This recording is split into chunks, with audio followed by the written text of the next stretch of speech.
నమస్తే ఫోక్స్.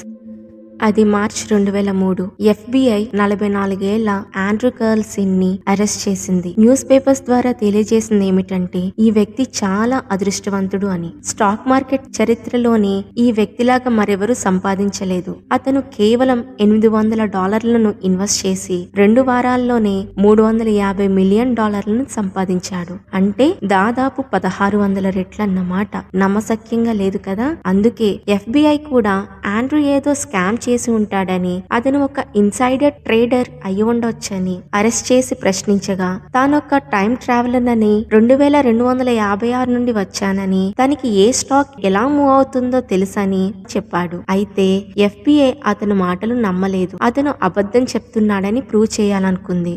అందుకు అతని పాత records and identity records check చేయగా డిసెంబర్ 2002 ముందు వరకు కార్లసిన్ ఏ రికార్డు దొరకలేదు. ఇదిలా ఉండగా కార్లసిన్ ని ఏప్రిల్ 3న కోర్టులో హీరింగ్ కోసం హాజరుపరచాల్సి ఉంది. కానీ కార్లసిన్ అక్కడి నుండి మాయమైపోయాడు. అతను ఎక్కడికి వెళ్లిపోయాడో, అసలు ఎక్కడి నుంచి వచ్చాడో ఇప్పటి వరకు కనుక్కోలేకపోయారు. మీరేమంటారు? ఇతను నిజంగా టైం ట్రావెలర్ అంటారా? ఒకవేళ ఇతడు మోసగాడే అయితే FBI ఈ మిస్టరీని ఎందుకు ఛేదించలేకపోయింది?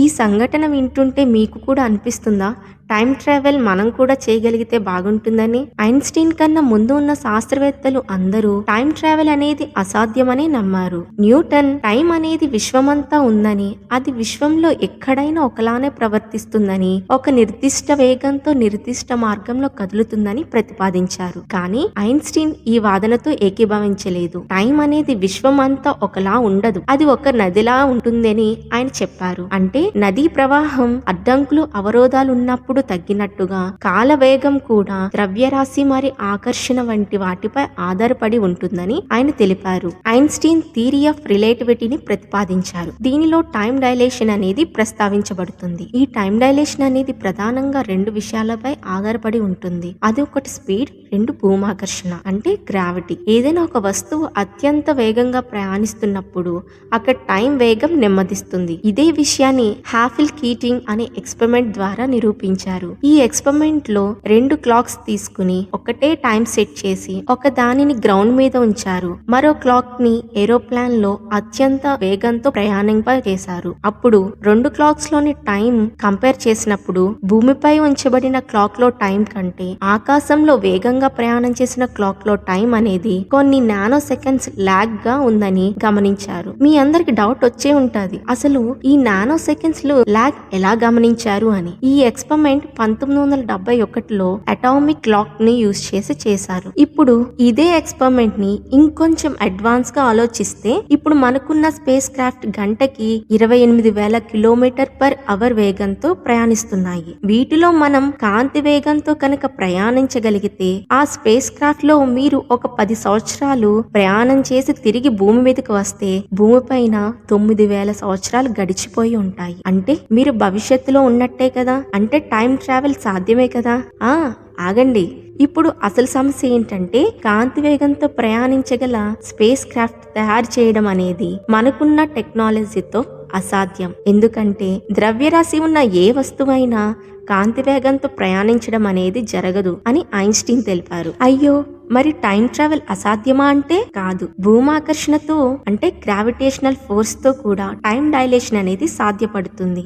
ఐన్స్టీన్ థియరీ ప్రకారం ఎక్కడైతే గ్రావిటీ ఉంటుందో అక్కడ ఎక్కువ టైం డైలేషన్ అంటూ ఉంటుంది. దీనిని మనం ఎలా చెప్పుకోవచ్చంటే, ఈ విశ్వాన్ని ఒక పెద్ద మెష్ లాగా, అంటే సింపుల్ గా చెప్పాలంటే ఒక బాగా సాగదీసి పట్టుకున్న వలలా ఊహించుకోండి. ఇప్పుడు ఆ మెష్ పై different sizes and different mass అంటే బరువు ఉన్న బాల్స్ ను వదిలితే బాగా బరువు ఉన్న బాల్ కిందకి సాగుతుంది.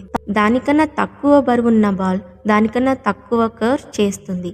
మనం ఈ కర్వ్ ని స్పేస్ మెష్ కర్వ్ గా చెప్పుకోవచ్చు. దీనిని మనం ప్రాక్టికల్ గా చూస్తే గురుడు యొక్క గ్రావిటేషనల్ ఫోర్స్ అండ్ మాస్ అనేది భూమి యొక్క గ్రావిటేషనల్ ఫోర్స్ అండ్ మాస్ కన్నా చాలా ఎక్కువ. సో గురుడు యొక్క ఆ మెష్ కర్వ్ అనేది చాలా లోతుగా ఉంటుంది. దీని వలన గురుడు యొక్క కాలం భూమి యొక్క కాలం కంటే చాలా నెమ్మదిగా కదులుతుంది. ఈ కాన్సెప్ట్ ని మనం ఇంటర్స్టెల్లర్ మూవీలో చూడొచ్చు. హీరో తన బృందంతో కలిసి భూమి లాంటి మరో గ్రహాన్ని కనుగొనాలనే ప్రయత్నంలో ఒక గ్రహం దగ్గర వీళ్ళు ఆగాల్సి వస్తుంది.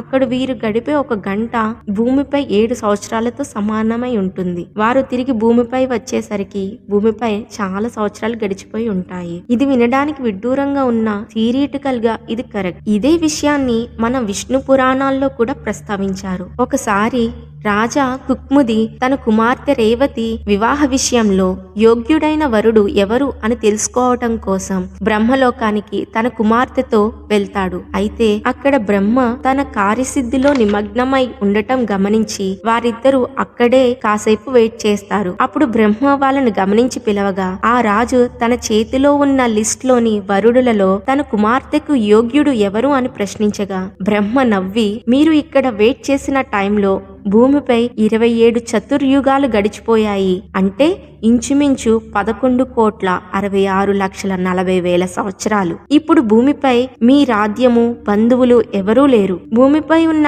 కాలం బ్రహ్మలోకం కాలంలో చాలా వ్యత్యాసం ఉంటుందని బ్రహ్మ కుక్ముది మహారాజుతో చెప్పాడు. ఇక్కడ మనం గమనించాల్సిన విషయం ఏమిటంటే ఐన్స్టీన్ టైం డైలేషన్ గురించి 1905లో ప్రస్తావించారు. కానీ ఈ విష్ణు పురాణం సుమారు 1000 సంవత్సరాల క్రితమే రచించబడినది. అసలు వాళ్ళకి ఈ టైం డైలేషన్ కాన్సెప్ట్ ఎలా తెలిసుంటుంది ఆ టైంలో? ఏమో, మనిషి మేధస్సుకు అందని చాలా ప్రశ్నలు మన విశ్వంలో ఉంటూనే ఉంటాయి. వాటికి సమాధానం దొరికేంత వరకు అవి ప్రశ్నలుగానే ఉంటాయి. ఇప్పటి వరకు మనకున్న టెక్నాలజీతో టైం ట్రావెల్ సాధ్యం కాకపోయినా భవిష్యత్తులో ఇది సాధ్యపడవచ్చు. ఈ రోజు అనేది నిన్నటికి భవిష్యత్తు, రేపటికి గతం. గడిచిన కాలాన్ని మార్చాలనో లేదా భవిష్యత్తును చూడాలనో ఆశపడటం కన్నా ఈ రోజు ఈ క్షణం సంతోషంగా సంపూర్ణంగా జీవించగలగడమే మన లైఫ్కి మనమిచ్చే అతిపెద్ద గిఫ్ట్. ఒకవేళ మీరు టైం ట్రావెల్ చేయగలిగే అవకాశం వస్తే మీరేం చేస్తారో కమెంట్ చేయండి. ఈ వీడియోపై మీ అమూల్యమైన అభిప్రాయాలను సూచనలను కామెంట్లో తెలియచేయండి. మా ప్రయత్నం మీకు నచ్చినట్లయితే ఈ వీడియోని లైక్ చేయండి, మీ ఫ్రెండ్స్ తో షేర్ చేయండి. ఇలాంటి ఇంట్రెస్టింగ్ వీడియోస్ కోసం మా ఛానల్ ని సబ్స్క్రైబ్ చేయండి. Thank you.